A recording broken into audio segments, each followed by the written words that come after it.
Sige, so karon na po yung clear book. First, matana ko ninyo. Kinsay ba na sa inyong partner meeting? Isa ka ba? Ang ito wala pa naman, isa ka ba? Katawa pa naman sa inyong partner graffiti. Isa ka ba? So, kanya akong product, ako yung clear book. So, ako ni Sir Baligya for 500 pesos. Ano man? It comes with a service. So, if balik mo sa akong clear book, ako ba itong tanan for the PT? Ayan na.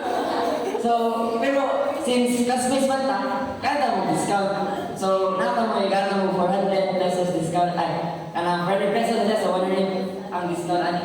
So, kung palit mo, napa mo, kumplito pa mo sa further. So, ano, palit na mo and, yeah. Okay.